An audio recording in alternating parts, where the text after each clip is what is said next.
should all go out and protest for the LGBT community. There are many ways you can protest. Either you can go out to a demonstration, or you can speak out loud your liberal opinion, or even comment on an LGBT creator video so his voice will be heard. We will not be afraid anymore. No, those times have passed. We will not be silent. We are here to fight for our rights. Are you with me? I hope so. What is the most gay-friendly country in the world? First we have Israel, which has a gay score of 74%.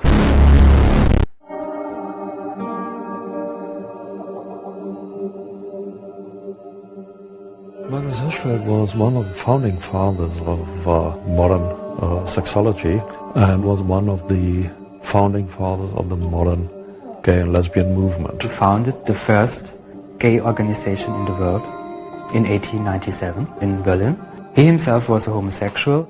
Magnus Hirschfeld was born to a large Jewish family on May 14, 1868. Hirschfeld moved to Charlottenburg in Berlin. It was there that he founded the Scientific Humanitarian Committee, or SHC, probably the first organization campaigning for LGBT rights. In 1919, in the new Weimar Republic, Hirschfeld founded the Institute for Sexual Science in a mansion on the banks of the Spree River in Berlin. The scope of the institute was much larger than that of the Scientific Humanitarian Committee.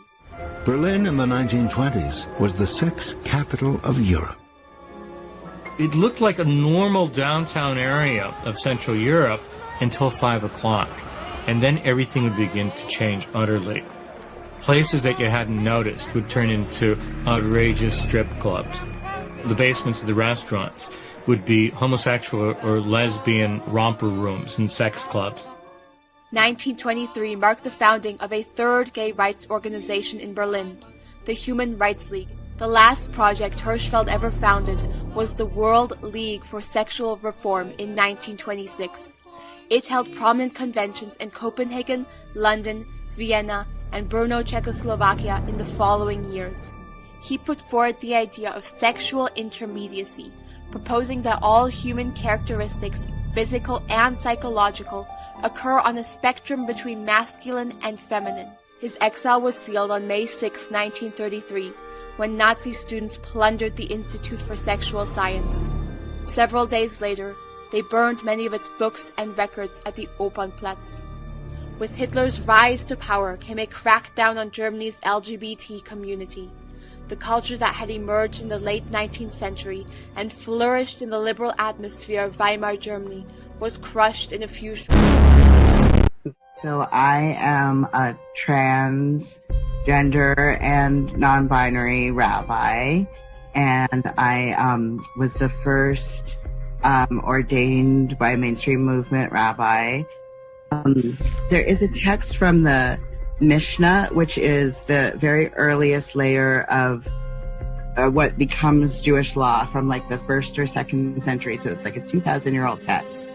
And they're talking about the tumtum, which is one of the genders beyond male or female in Jewish classical texts. So not everyone realizes, but there are actually 6 genders in Judaism. So not everyone realizes, but there are actually 6 genders in Judaism.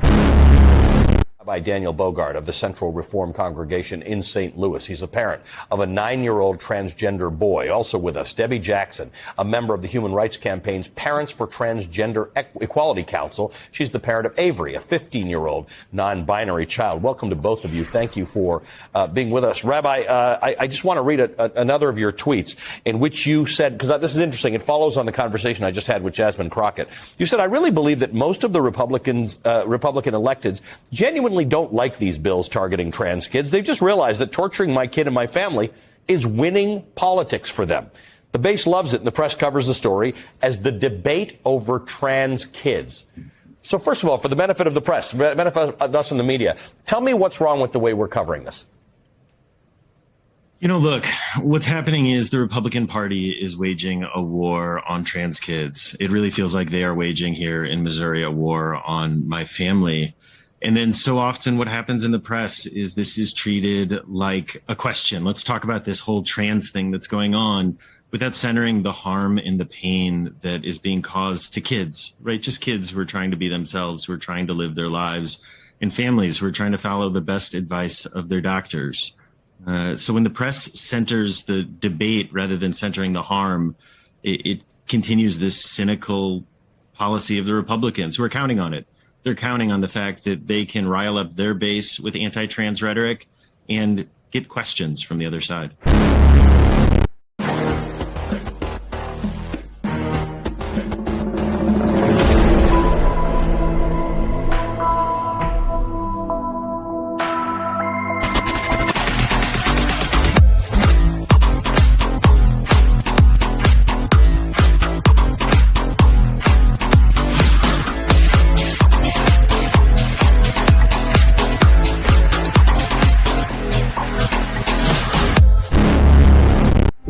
In the Halachah, in Yoredeya, that's the second section of the 4 sections of Halacha called the Shulchan Aruch, the set table.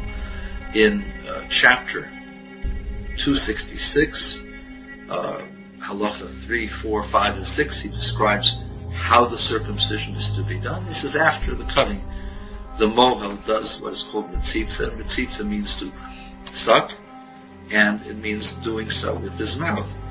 The practice is called Masitza Bapeh, where a mohel uses his mouth to suck blood away from the baby boy's genitals after circumcision.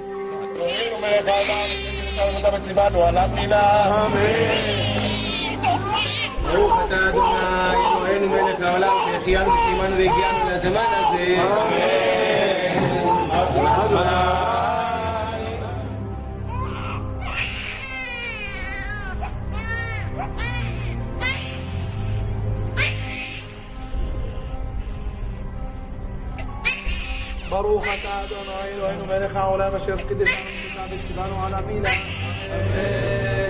אמן.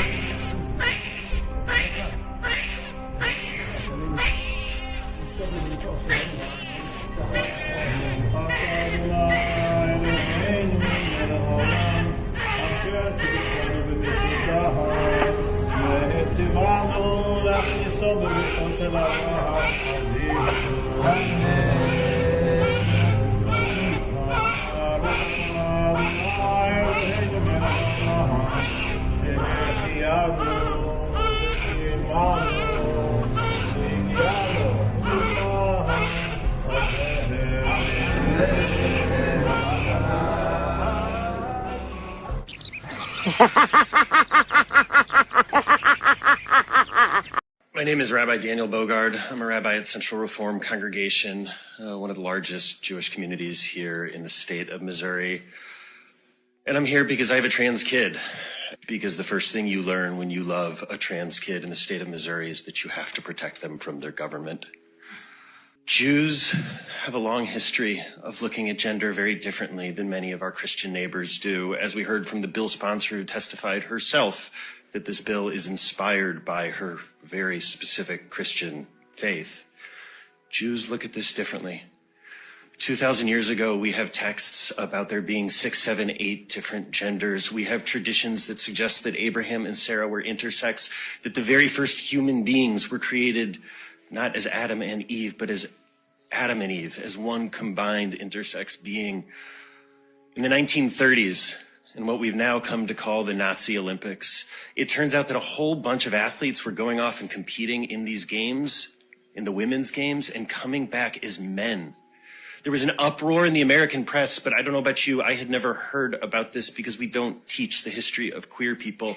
In fact, we only know this story because an old Jewish man in Brooklyn wrote in the 1930s in a letter to the editor in Yiddish, telling a story about a Jew who transitioned in the 1800s in Ukraine, in the shtetl, and was accepted and embraced and married off to Rachel and was treated like a human being.